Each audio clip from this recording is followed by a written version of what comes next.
going on, everybody? It is June 22nd, 2023, Thursday. So we're about to do another day in the life of an HVAC tech, so let's get going. We got a Bosch heat pump here that was throwing an E6 error when the technician did the preventive maintenance on it. So he called tech support and they diagnosed a bad board. So we're going to open this up and we're going to replace that control board. All right, the E6 code is a DC fan motor fault. I wasn't the one that diagnosed this. He did call tech support too, so, and they did diagnose this board. So I guess they came to the conclusion it was not the motor and it's the board. There's a lot of board here. So let's get it pulled out of here and get the new one in. All right, I've never done one of these Bosch control boards before, but it's kind of a pain in the ass getting the old one off. I took it off in 2 pieces, but it looks like you should be able to take it off in 1, but there's so much thermal paste on there that it's hard to get off. So I actually broke it off of the heat sink and then peeled this piece of metal off. So that might not be the right way to do it, but that's how I had to do it. All right, the new one, you have to put in all these plastic pieces here. So, and they do give you new heat sink paste too. So basically, this little guy pops through there, and then your back one pops in like this. Pretty straightforward. There's about, I don't know, 8 or 10 of them that go around there. All right, we got all our little plastic tabs in, then we got to take this heat sink and just apply it liberally all around here. They give you 2 tubes of it. I don't know if we need 2, but we'll see. Maybe we do need 2. I'm almost out of this one.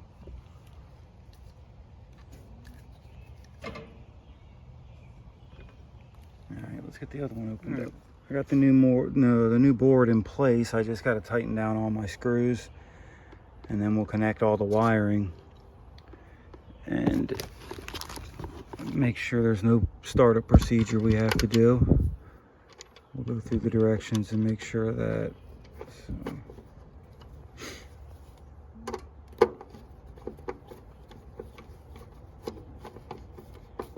Alright, we got all the screws in. We're just connecting all the connectors back. Making sure we don't skip any or miss any, because some of them don't have anything and some of them have some. So you want to make sure you don't skip any. They're all pretty much color coded for the most part.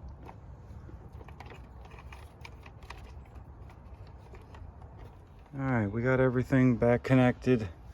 All the screws in, the dip switch is set where they should be, and we're just going over making sure nothing is loose and everything's connected.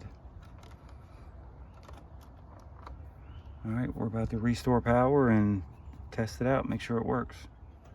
All right, it's just going through its initial startup now. We'll give it a call at the thermostat here in a minute. Make sure it doesn't throw any error codes or anything.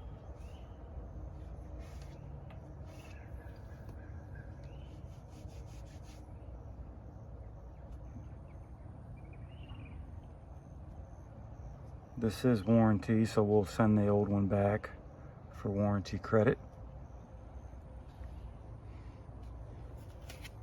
All right, we'll go ahead inside and give it a call. All right, it is taking off running. Well, at least the fan is. I don't believe the compressor has started yet.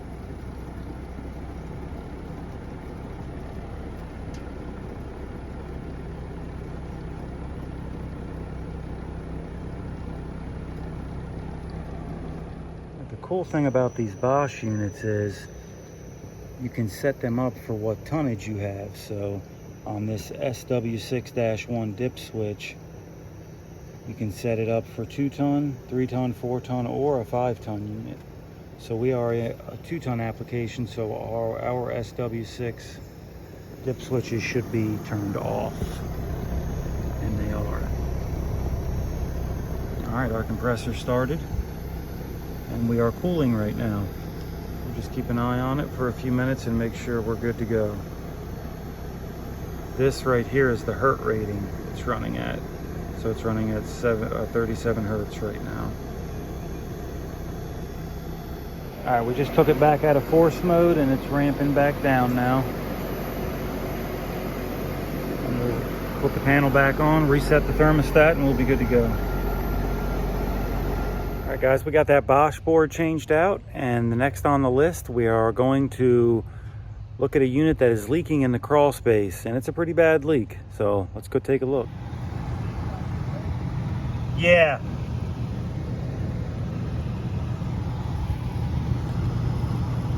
Major leakage.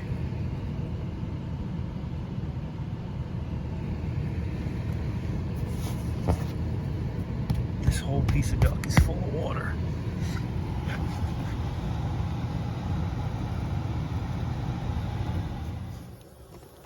Look at this big freaking gap.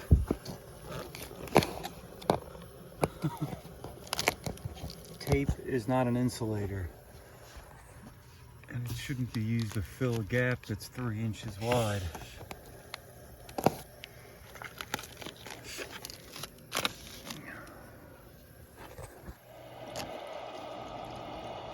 Well, the condensate was clogged on here, and that's why all this is backing up. There was so much water, when I blew it out, it overwhelmed the pump, and it's just trying to get out wherever it can.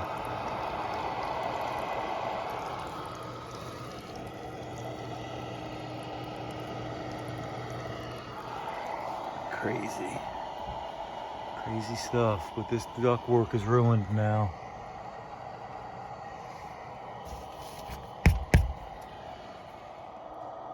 Oh yeah. Some microbial situation in there.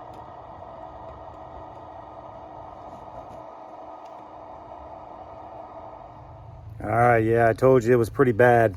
So we got to get him a price to replace all that ductwork underneath there, because it's all saturated. So he's got a quote incoming for new ductwork. All right, next up, we got a contactor to change, and then the unit's low on refrigerant. So let's top off the refrigerant and get that contactor changed out. All right, we got a contactor here. We're gonna pull out of there and replace. And it's also low on refrigerant. It's leaking really bad from this valve core because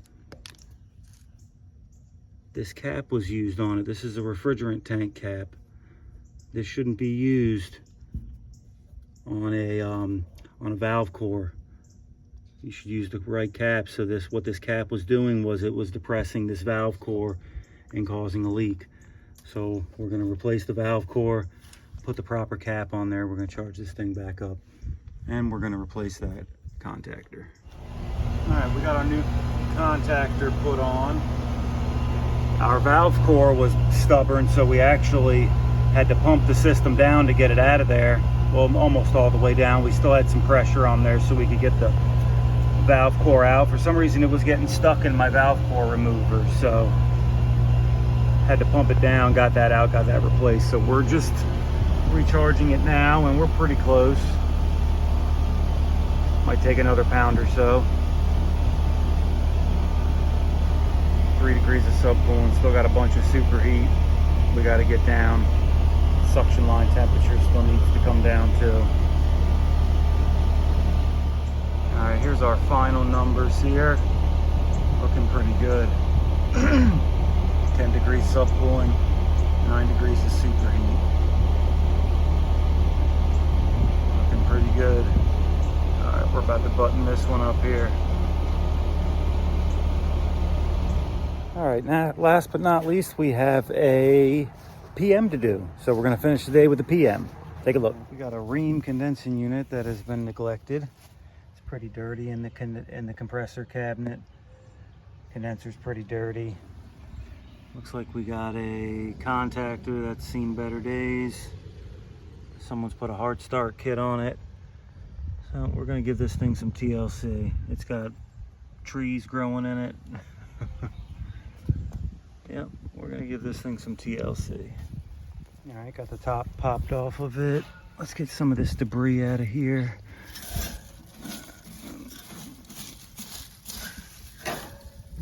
Get this cleaned up the best we can.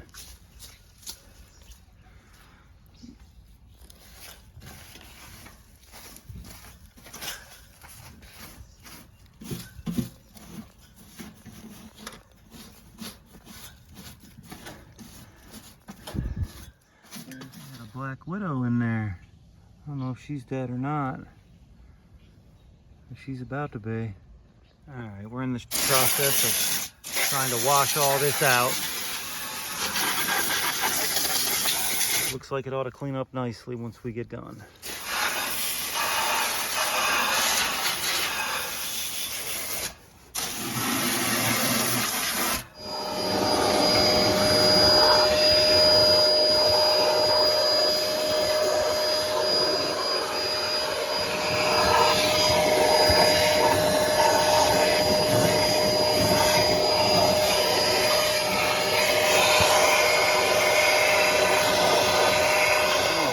The Viper maximum strength venom pack today. A lot of times I use the new Calgon, but I'm going to use the Viper today. We'll try the Viper out. So let's mix up a little bit in our spray bottle and go ahead and clean her up. All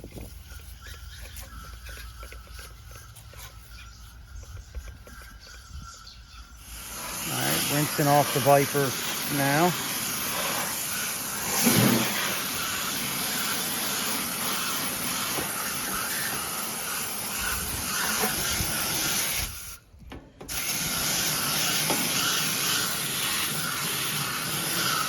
Black Widow.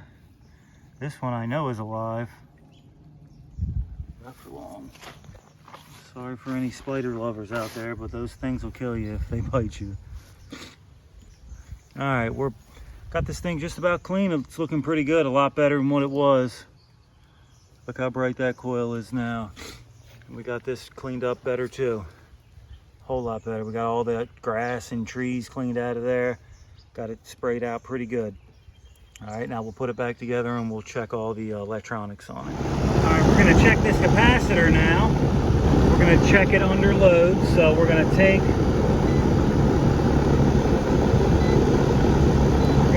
the voltage reading off of it, which is 354 between Herm and Common. And we're gonna take an amperage on that purple wire, which is the start winding on the compressor, and that's 6 amps. So then we're going to put that in our HVAC school lab and see what we got.